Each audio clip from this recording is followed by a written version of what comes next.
헌법재판소의 고심이 길어지고 있습니다. 과거 사례를 보면 2, 3일 전쯤 헌재가 대통령 탄핵 선고 날짜를 고지하는데 아직까지는 그마저도 예측하기 어렵습니다. 다만 법조계에서는 금요일인 오는 21일 선고가 이루어지지 않겠냐는 전망이 나오고 있습니다만 이 또한 추측일 뿐 모든 건 헌재가 결정합니다. 첫 소식 주원진 기자가 보도합니다. 헌법재판소는 윤석열 대통령 탄핵소추안에 접수한 지 93일째 심리 중입니다. 박근혜 전 대통령 92일, 노무현 전 대통령 64일과 비교하면 역대 최장입니다.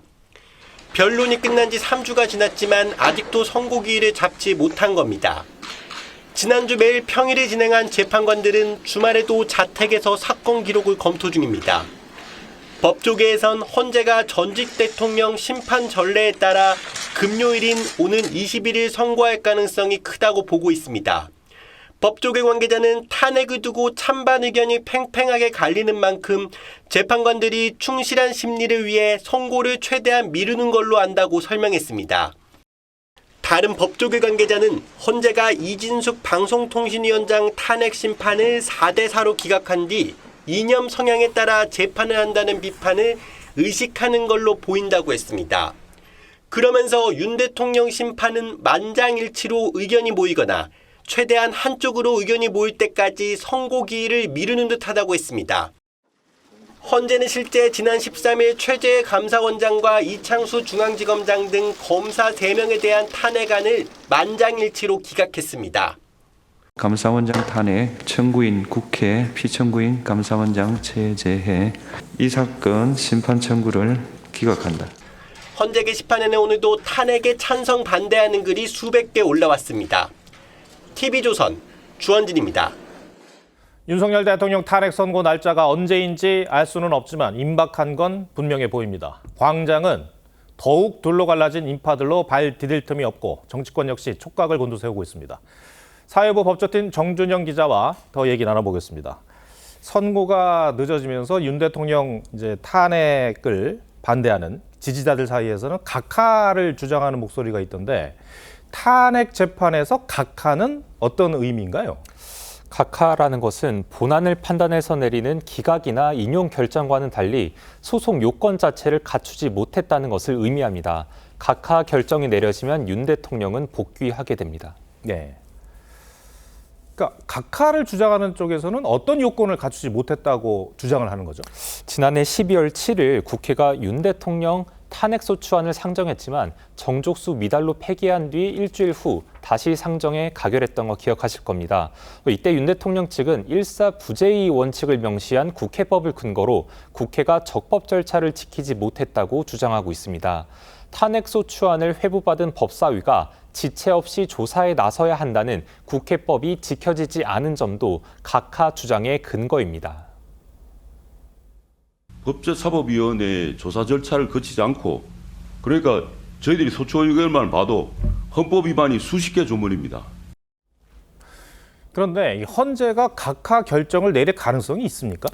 헌재가 변론 과정에서 명확한 의중을 드러낸 적은 없습니다. 각하 결정을 내리면 소추 사유에 대해 명확히 판단하지 않아도 된다는 점에서 재판관들이 부담을 더는 측면이 있습니다. 하지만 각하 결정을 내릴 가능성은 낮다는 관측이 많습니다. 재판부가 심판 청구 요건조차 갖추지 않은 사건을 이렇게 길게 끌고 왔을 리가 없다는 겁니다. 적법 요건, 기본적인 소추 요건 갖추지 않은 상태에서 여기까지 몇 달 동안 내용 진행을 하고 10여 차례 변론을 하고 이게 말이 되느냐, 이런 비판을 피할 수가 없죠.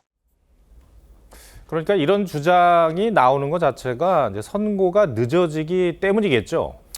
네, 선고가 늦어지면서 확실히 각종 추측과 전망이 난무하고 있습니다.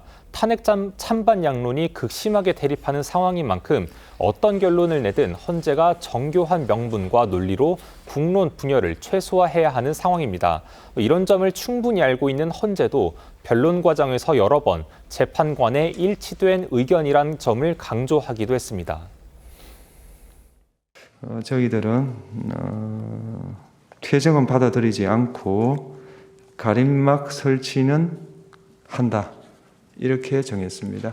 알겠습니다. 재판관 전원에 일치된 결과입니다. 아직 선고기일도 못 잡은 건 명확하게 기각이나 인용 결정을 내릴 만큼 재판관들의 의견이 모이지 않았음을 보여준다는 분석도 가능합니다. 네. 앞선 두 번의 대통령 탄핵 심판에서는 헌재 재판관들의 의견이 어떻게 나뉘었습니까? 노무현 전 대통령 탄핵 소추의 경우 헌재가 기각 결정을 내리면서 결정문에 소수 의견을 적시하지 않았습니다. 당시 헌재는 헌법재판소법에 평의 비공개 원칙을 들어 개별 재판관의 의견을 결정문에 표시하지 않는다고 밝혔습니다.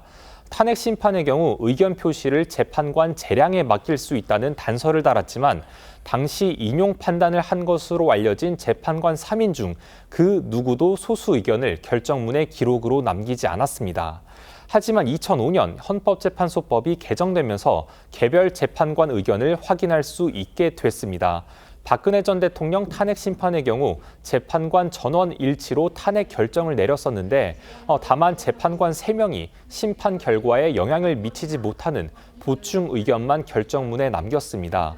결과는 알 수 없겠지만 만약 이번 윤 대통령 탄핵 심판 결정문에 반대 소수 의견이 기재된다면 대통령 탄핵 심판 사상 처음이 되는 겁니다. 네. 정주정 기자, 잘 들었습니다.